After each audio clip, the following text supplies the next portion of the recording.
예림단장 칼럼입니다. 우리는 지금 선한 영향력에 대해서 나누고 있고 예수님의 모습을 통해 사역을 통해 그것을 배우고 있습니다.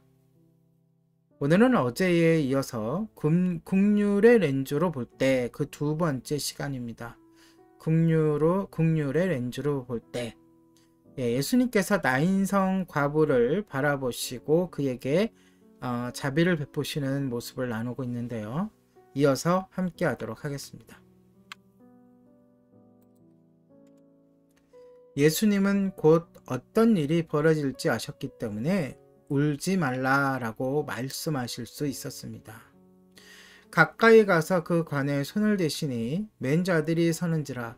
예수께서 이르시되 청년아 내가 네게 말하노니 일어나라 하시매 죽었던 자가 일어나 앉고 말도 하거늘 예수께서 그를 어머니에게 주시니. 누가복음 7장 14절 15절 말씀입니다. 예수님이 그 관에 손을 대셨습니다.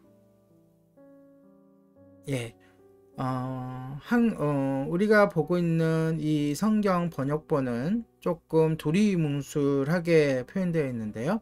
다른 성경 번역본에는 관을 들 것이나 뚜껑이 열린 관으로 번역합니다. 그러니까 관을 들 것 또는 뚜껑이 열린 관으로 번역을 합니다. 당시 이스라엘에는 지금처럼 측면과 뚜껑이 있는 완전히 막혀있는 관이 없었기 때문입니다.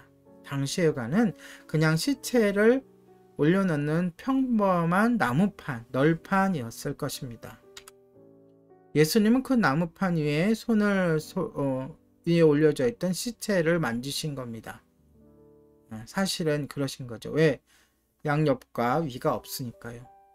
이는 어떤 경우든 있을 수 없는 일이었습니다. 예수님은 사람들이 절대 넘지 않은 선을 넘으셨습니다. 당시 종교 지도자들은 반드시 지켜야 할 500개 이상의 법을 만들었습니다. 그 법 가운데 하나는 시체는 물론이고 시체가 닿은 어떤 것도 만져서는 안 된다는 것이었습니다. 시체는 부정한 것이었기 때문에 그것을 만진 사람도 부정해졌습니다. 하지만 예수님은 이 여인을 불쌍히 여기셨습니다. 그래서 그녀를 돕기 위해 필요한 것이라면 무엇이라도 할 수 있었습니다. 그렇게 예수님은 청년을 만지셨던 것입니다. 분명 군중은 그 충격적인 광경에 침을 꿀꺽 삼켰을 것입니다. 하지만 이어서 훨씬 더 놀라운 일이 벌어졌습니다. 그 죽은 시체가 침을 꾹꾹 삼키고 눈을 번쩍 뜬 것입니다. 다시 살아난 거죠. 예수님의 만지심이 그를 되살렸습니다. 이렇듯 국률의 행위가 일으키는 파급 효과를 놓치지 마시기 바랍니다. 우리는 한 번에 한 사람을 사랑하지만 그 하나의 행위는 다른 사람들에게로 흘러 넘치게 됩니다. 아들이 치유되었지만 어머니에게도 극적인 일이 벌어진 것이죠. 과부의 유일한 희망은 아들이었습니다. 남편과 아들이 없는 여자는 돈을 벌기 위해 손가락질 받을 만한 일을 해야 하는 경우가 많았습니다. 그 여인에게 딸들이 있다면 돈이 더 필요할 것이고 그러다 보면 그 딸들도 엄마와 같은 길을 걷게 될 가능성이 높습니다.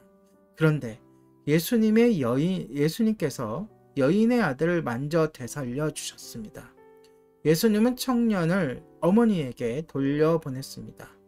이때 예수님은 단순히 아들을 돌려주신 것이 아니라 잃어버린 희망을 돌려주신 것입니다.